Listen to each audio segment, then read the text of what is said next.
नमस्कार दोस्तों, एग्जाम मित्र में एक बार फिर से आपका स्वागत है। आशा करता हूँ आप सभी अच्छे होंगे। तो दोस्तों, इस वीडियो में हम बात करेंगे बिहार के बीएससी नर्सिंग गवर्नमेंट कॉलेज में एडमिशन प्रोसीजर क्या रहेगा, किस तरीके से आप अपना एडमिशन ले सकते हैं, उनकी सारी जानकारी जैसे कि eligibility criteria, total seat matrix क्या है, फीस क्या रहेगी, सिलेबस, आपका एग्जाम पैटर्न और साथ ही आपको कौन सी बुक पढ़नी है जिससे कि आपका इजीली बिहार बीएससी नर्सिंग में आपका एडमिशन हो सके। तो वीडियो को शुरू से अंत तक जरूर देखिए। अगर हमारे चैनल पर नए हैं, चैनल को सब्सक्राइब करिए, बेल आइकन को दबाइए, इससे कि आने वाले सभी वीडियोज़ का नोटिफिकेशन आपको मिल सके। तो दोस्तों, बिहार बीएससी नर्सिंग में एडमिशन लेने के लिए आपको एक एंट्रेंस एग्जामिनेशन होता है, जिसे Bihar combined entrance competitive exam BCEC के नाम से भी जाना जाता है। तो ये एंट्रेंस एग्जामिनेशन देना होता है। इस एंट्रेंस एग्जामिनेशन की बेसिस पे ही आपका जितना अच्छा स्कोर होगा, मेरिट बेस पे आपको इसमें एडमिशन दिया जाएगा। तो इसकी कंप्लीट प्रोसीजर हम जानेंगे।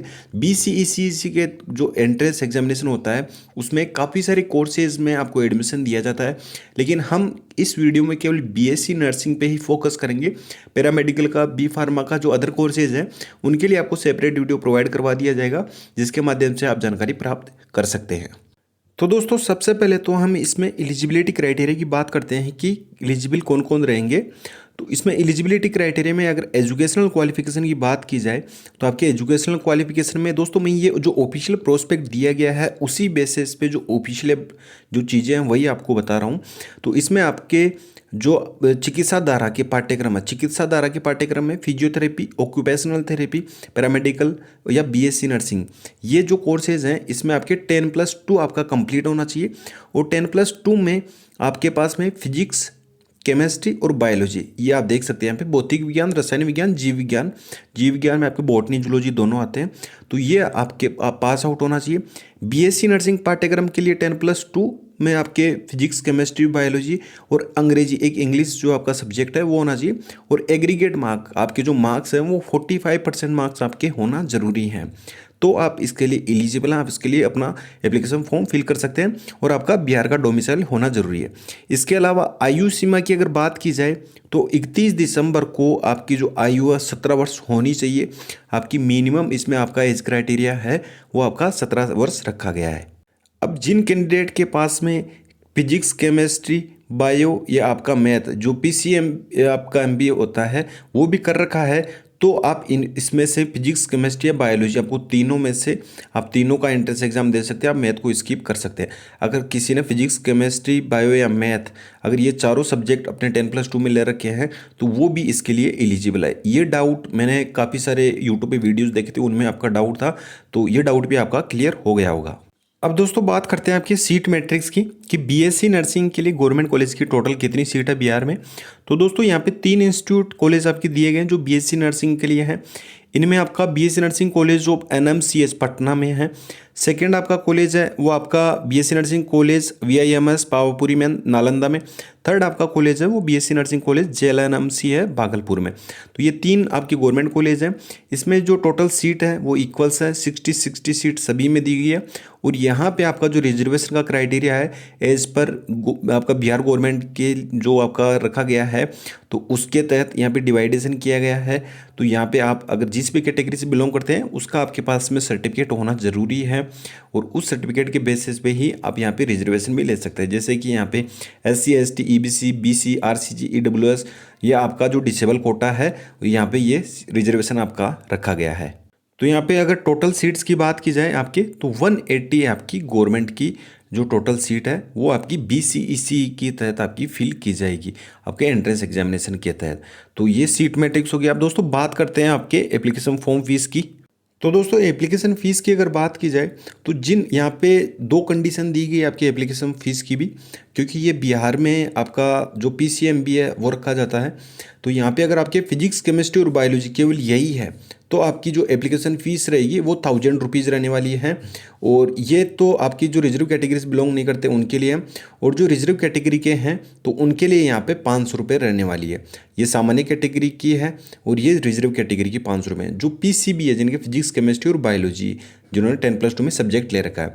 अब जो सेकंड कैटेगरी है उसमें है कि जिन कैंडिडेट ने PCMB physics chemistry biology mathematics biology ये सब्जेक्ट ग्रुप आपने ले रखा है, तो इसमें आपकी जो फीस रहने वाली है वो जनरल के लिए आपकी 1100 रुपये रहेगी, यहाँ पे आप देख सकते हैं 1100, और जो रिजर्व कैटेगरी के हैं उनके लिए यहाँ पे आपकी 550 रहेगी। तो ये केवल आपका जो सब्जेक्ट ग्रुप है ये उसी के बेसिस पे ही आपकी यहाँ पे ये एप्लीकेशन फीस रखी गई है। अब दोस्तों आपकी बात करते हैं कि एग्ज़ाम पैटर्न की। तो एग्ज़ाम पैटर्न में सबसे पहले तो आपके ये जान लेते हैं कि जो आपका सब्जेक्ट है वो कौन कौन से पूछे जाएंगे। तो यहाँ पे केवल BSc नर्सिंग की ही बात हो रही है। तो BCC के जो आपका एंट्रेंस एग्जामिनेशन कंडक्ट करवाया जाता है उसमें आपके कृषि डिपार्टमेंट में, पैरामेडिकल में जो अदर आपके कोर्सेज हैं उनके लिए भी एंट्रेंस एग्जामिनेशन कंडक्ट करवाया जाता है। तो इसमें आपके जो फिजिक्स केमिस्ट्री और बायोलॉजी 3 सब्जेक्ट आपकी BSc नर्सिंग में पूछे जाएंगे। तो इसमें आपके हर एक सब्जेक्ट से 100 आपके MCQ रहेंगे हर एक सब्जेक्ट से। तो जैसे कि आप YouTube पे काफ़ी सारे वीडियोस देखेंगे तो उसमें ये चीज़ें क्लियर नहीं की हुई है, तो काफ़ी सारे स्टूडेंट इस चीज़ को समझ भी नहीं पाते हैं। तो 100 क्वेश्चन आपके हर एक सब्जेक्ट से पूछे जाएंगे, जैसे कि फिजिक्स में 100 क्वेश्चन पूछे जाएंगे, आपके केमिस्ट्री में 100 क्वेश्चन पूछे जाएंगे और आपके बायोलॉजी में 100 क्वेश्चन पूछे जाएंगे। तो ये 300 क्वेश्चन आपसे पूछे जाएंगे। और इन 300 जो क्वेश्चन है उनके लिए आपका हर एक क्वेश्चन का जो मार्किंग है वो आपका रखा गया है 4 मार्क्स का हर एक क्वेश्चन का। तो 300 क्वेश्चन आपके 4 मार्क्स के हो गए। तो इस तरीके से आपके टोटल जो PCB का फिजिक्स केमिस्ट्री और बायोलॉजी का जो मार्किंग हो जाएगा वो आपका 1200 का हो जाएगा। तो ये तो आपका मार्किंग सिस्टम है। अब इसमें आपका नेगेटिव मार्किंग भी रहने वाला है। अगर आप एक क्वेश्चन गलत करते हैं तो आपका 1 मार्क डिटेक्ट किया जाएगा। एक क्वेश्चन गलत करोगे तो 1 मार्क्स डिटेक्ट किया जाएगा, और एक करेक्ट करोगे तो आपको 4 मार्क्स उस करेक्ट क्वेश्चन के आपको मिलेंगे। अब इसमें जो आपका पेपर पैटर्न है वो आप देख सकते हैं। जैसे फिजिक्स का 100 क्वेश्चन दिए जाएंगे, उसमें आपको जो टाइमिंग दी जाएगी वो 90 मिनट की दी जाएगी। नेक्स्ट आपका जो केमिस्ट्री का रहेगा उसमें भी आपको 90 मिनट की 1.5 घंटे का टाइम दिया जाएगा, और आपका बायोलॉजी का रहेगा उसमें भी आपको 90 मिनट का दिया जाएगा। इनका जो पेपर है वो अलग अलग टाइम पे रहेगा। जैसे कि आपका पहले फिजिक्स का करवा सकते हैं, केमिस्ट्री का, फिर जीव विज्ञान का। आपका फिजिक्स का रहेगा, आपको फिजिक्स का पेपर है 1.5 घंटे में करना है। टाइमिंग ये मैं 2021 के बेसिस पे यहाँ पे ये बता रहा हूँ। तो जो फिजिक्स का पेपर था उसका 9 बजे से 10:30 बजे तक आपका ये टाइमिंग रखा गया था। उसके बाद में आपका 11 बजे से 12:30 बजे के बीच में, तो आधे घंटे का बीच में गैप दिया गया था। इसी तरीके से जो आपका बायोलॉजी का है ये आपका 4 बजे, शाम को 4 बजे से 5:30 बजे के बीच में आपका ये पेपर रखा गया था।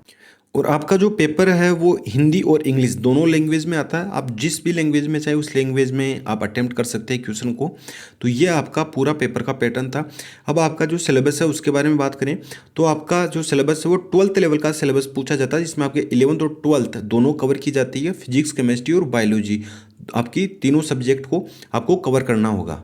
अब यहाँ पे आप सिलेबस देख सकते हैं, जैसे कि ये फिजिक्स का है तो यहाँ पे ऑलमोस्ट जो भी 11th और 12th के जो टॉपिक्स हैं वो सारे इसमें यहाँ पे आपको कवर किए गए हैं। तो ये इंग्लिश में दिया गया, वैसे आपका पेपर हिंदी और इंग्लिश दोनों लैंग्वेज में है। इसमें फिजिक्स, केमिस्ट्री, ये आपका केमिस्ट्री का यहाँ से स्टार्ट हो गया, some basic concept of chemistry है। तो इसके यहाँ पे ये टॉपिक्स हैं। ये मेन टॉपिक में स्ट्रक्चर ऑफ एटम है, classification of element and periodicity in properties. तो ये इस तरीके से आपका जो 11th और 12th का जो सिलेबस है वो यहाँ पे आपको डिस्क्राइब किया गया है। और ये PDF फाइल दोस्तों आप जो सिलेबस की हमारे टेलीग्राम चैनल से भी डाउनलोड कर सकते हैं। टेलीग्राम चैनल का लिंक आपको डिस्क्रिप्शन बॉक्स में दिया गया है। अब दोस्तों गवर्नमेंट सीट है वो आपकी 180 है। बिहार के जो कैंडिडेट हैं वो 180 सीट के लिए काफ़ी संख्या में एप्लीकेशन फॉर्म फिल करते हैं, और इन 180 सीट्स के लिए कंपटीशन काफ़ी टफ होता है। तो आप जैसे कि यूट्यूब पे काफ़ी सारे ऐसे वीडियोस देखेंगे कि ज़्यादा इजीली आता है, टफ नहीं आता है। तो दोस्तों 180 सीट के लिए कंपटीशन काफ़ी टफ होता है। अब अगर आपने नीट का एंट्रेंस एग्ज़ाम भी दिया होगा तो आपने भी देखा होगा कि कंपटीशन कितना टफ होता है। 720 का जो आपका एग्ज़ाम होता है उसमें ऑलमोस्ट काफ़ी अच्छा स्कोर लाने वाले कैंडिडेट ही गवर्नमेंट सीट ले पाते हैं। तो सेम यही आपका बिहार में भी होता है। 180 सीट के लिए काफ़ी संख्या में एप्लीकेशन फॉर्म फिल किया जाता है और कंपटीशन काफ़ी टफ होता है। अब इस कंपटीशन टफ होता है तो उसमें आप अपनी प्रिपरेशन किस तरीके से करें। तो दोस्तों मैं आपको ये कहना चाहूँगा कि सबसे बेस्ट वे होता है सेल्फ स्टडी का। सेल्फ स्टडी का सबसे बेस्ट वे होता है, क्योंकि सेल्फ स्टडी अगर आप अच्छे से करते हो पूरे डेडिकेशन के साथ में तो आप काफ़ी सारी चीज़ें कवर कर सकते हो। अब आपने 11th और 12th का ऑलमोस्ट जो सिलेबस है वो आपने कवर कर रखा होगा, कंसेप्ट आपके ऑलरेडी क्लियर होंगे। मैं ये मानता हूँ कि आपके थोड़े बहुत भी कंसेप्ट क्लियर हैं तो भी आप इस एंट्रेंस एग्जामिनेशन को ईजिली क्रैक कर सकते हैं। आपका डेडिकेशन चाहिए और आप स्मार्टनेस से स्टडी करेंगे तो ही आप गवर्नमेंट सीट अवेल कर पाएंगे। अदरवाइज फॉर्म तो काफ़ी सारे भरेंगे लेकिन सिलेक्शन उन्हीं का हो पाएगा जो अलग हटके अपना रास्ता बना पाएंगे। तो दोस्तों मेरा यही कहना है कि आप ज़्यादा से ज़्यादा आप क्वेश्चन प्रैक्टिस करें। क्वेश्चन प्रैक्टिस के बेसिस पे ही आप अपना सिलेक्शन सुनिश्चित कर सकते हैं। आपका कंसेप्ट ऑलरेडी क्लियर है तो दोस्तों मैंने आपको डिस्क्रिप्शन बॉक्स में ऑब्जेक्टिव ई बुक का आपका लिंक प्रोवाइड करवा रखा है। ये ई बुक है दोस्तों, हार्ड कॉपी फॉर्मेट में नहीं, आपको सॉफ्ट कॉपी फॉर्मेट में ही मिलेगी, आप ऑनलाइन ही डाउनलोड कर पाएंगे। तो ई बुक का लिंक आपको दे रखा है। आप कहीं भी अगर आप अपने रिलेटिव में जा रहे हैं या कहीं भी जा रहे हैं तो आप अपनी ई बुक अपने फ़ोन में रख सकते हैं और उससे आप कहीं भी जा रहे हो तो आप अपने टाइम का सही यूटिलाइज करके आप अपनी जो स्टडी है उसको कंटिन्यू रख सकते हैं। जैसे कि आप कहीं बस में ट्रेवल कर रहे हो या कहीं और भी जा रहे हो तो आप इस ई बुक को यूटिलाइज करके अपनी स्टडी को कंटिन्यू रख सकते हैं। अब इस ई बुक को आप अवेल किस तरीके से कर सकते हैं तो जो डिस्क्रिप्शन बॉक्स में लिंक दिया गया उस पर आपको सिंपली क्लिक करना है। उस पर जैसे ही आप क्लिक करेंगे तो दोस्तों इस तरीके से इंटरफेस आएगा। ये आपकी ऑब्जेक्टिव ई बुक है दोस्तों, इसमें आपके संपूर्ण आपका जो 11th और 12th का आपका सिलेबस है उसके कंप्लीट चैप्टर वाइज इसमें आपके ऑब्जेक्टिव क्वेश्चन दिए गए जो आपके बायोलॉजी, केमिस्ट्री और फिजिक्स तीनों सब्जेक्ट को कवर करते हैं। अगर आप 11th के फिजिक्स, केमिस्ट्री और बायोलॉजी को लेंगे तो 3 बुक आपकी उसकी हो जाती है, 12th के आपकी 3 बुक उसकी हो जाती है, तो 6 बुक तो ये हो जाती है। अब इसमें आपके बायोलॉजी के जो बॉटनी, जूलॉजी का है वो आपका अलग हो जाता है। तो इस तरीके से आप 8 बुक आप पढ़ते हो तो आप अपना सिलेक्शन ले पाते हो और इन 8 बुक को केवल इसी एक ई बुक में कंपाइल कर दिया गया है जिसको आप इजीली एक ही जगह पे रीड कर सकते हैं। और ये कंप्लीट ऑब्जेक्टिव क्वेश्चंस की दोस्तों आपका सिलेबस कवर करती है। अगर आपने इसको अच्छे से फॉलो कर लिया और पूरे डेडिकेशन के साथ में आपने इसका 2 से 3 बार रिविजन कर लिया दोस्तों तो मैं 100% श्योरिटी के साथ कहता हूँ आपका एक भी क्वेश्चन इस ई बुक से बाहर नहीं आएगा। अवेल करने के लिए आपको डिस्क्रिप्शन बॉक्स में लिंक दिया गया उस पर क्लिक करना है। जैसे ही क्लिक करेंगे इस तरीके से इंटरफेस आएगा। इस इंटरफेस में आपको यहाँ पे बाय नाउ का बटन दिखाई देगा, आपको सिंपली इस बाय नाउ के बटन पे क्लिक कर देना है। आप जैसे ही बाय नाउ के बटन पे क्लिक करेंगे तो कुछ इस तरीके से इंटरफेस आएगा। इसमें अपना नाम फिल करना है, अपनी एक्टिव ईमेल आईडी दोस्तों एक्टिव होनी चाहिए जिसके आपके पास में पासवर्ड हो, क्योंकि पेमेंट कन्फर्मेशन के बाद में आपको एक लिंक ईमेल आईडी पे भी भेजा जाता है, वहाँ से भी आप अपनी ई बुक को डाउनलोड कर सकते हैं। नेक्स्ट आपका रहेगा कॉन्टैक्ट डिटेल्स। तो यहाँ पे आपको कॉन्टैक्ट डिटेल्स फिल करनी है। अपनी डिटेल्स फिल करने के बाद में आपको नेक्स्ट पे क्लिक करना है। जैसे ही नेक्स्ट पे क्लिक करेंगे आपको पेमेंट के लिए पूछा जाएगा। आप फोन पे, Paytm, debit card, credit card, net banking या जो भी मोड हो उससे आप पेमेंट कर सकते हैं। कैश ऑन डिलीवरी अवेलेबल नहीं है दोस्तों, मैं पहले ही बता रखा हूँ कि ये ई बुक है आपकी ऑनलाइन ही रहेगी तो आप ई बुक को आप कैश ऑन डिलीवरी में अवेल नहीं कर सकते।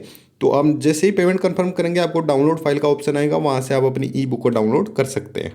अगर वहाँ से डाउनलोड नहीं कर पाते हैं तो जो आपने ईमेल आईडी यहाँ पे अपनी फिल की थी, यहाँ पे अपनी ईमेल आईडी फिल की थी, इस ईमेल पे भी आपको एक मेल जाएगा, वहाँ से भी आप अपनी ई बुक को डाउनलोड कर सकते हैं। अब काफ़ी सारे कैंडिडेट ये बोलते हैं कि सर हम ऑनलाइन कोर्स ले या नहीं ले, तो दोस्तों ये आप पे डिपेंड करता है कि आप ऑनलाइन कोर्स के माध्यम से अपनी प्रिपरेशन करना चाहते हैं या नहीं करना चाहते। मेरा तो यही कहना है कि आप जितनी ज़्यादा सेल्फ स्टडी करेंगे आप अपना टाइम उतना ही सही यूटिलाइज कर पाएंगे, क्योंकि ऑनलाइन कोर्स में आपके कंसेप्ट ऑलरेडी क्लियर हैं और वही चीज़ें आप दोबारा से पढ़ के अपना टाइम है वो वेस्ट करेंगे। तो इससे अच्छा है कि आप मॉक टेस्ट दें और ज़्यादा से ज़्यादा क्वेश्चन प्रैक्टिस करें जिससे कि आपकी जो वीकनेस है वो भी आप समझ सकें और जो भी टॉपिक आपका क्लियर नहीं है फिर उसी टॉपिक को आप अच्छे से रीड कर सकते हैं वापस से आपकी जो बुक है उसके माध्यम से। तो ये आप पे डिपेंड करता है, क्योंकि काफ़ी सारे कैंडिडेट की यही डाउट रहता है कि सर आप ऑनलाइन कोर्स के लिए हमें रिकमेंड कीजिए कि हम ऑनलाइन कोर्स ले या नहीं ले। तो दोस्तों ये मैं नहीं कहूँगा, मेरा तो यही कहना है कि सेल्फ स्टडी सबसे बेस्ट वे होता है जिसके माध्यम से आप कम समय में ज़्यादा से ज़्यादा चीज़ें कवर कर सकते हैं। और ऑनलाइन कोर्सेज में आप जैसे 1 घंटे में आपका एक टॉपिक भी कंप्लीट नहीं हो पाता है। अब दोस्तों बात करते हैं आपका एप्लीकेशन फॉर्म कब से स्टार्ट हो सकता है। तो दोस्तों अगर 2021 की बात की जाए तो 2021 में आपका जो ऑनलाइन रजिस्ट्रेशन प्रोसेस है वो काफ़ी लेट स्टार्ट की गई थी, 15 अगस्त को स्टार्ट की गई थी। 15 अगस्त को दोस्तों आपका अगस्त के मंथ में आपकी काउंसलिंग प्रोसेस कंप्लीट होकर सेशन स्टार्ट हो जाता है जुलाई से अगस्त के बीच में ही, लेकिन 15 अगस्त को आपका रजिस्ट्रेशन स्टार्ट किया गया था।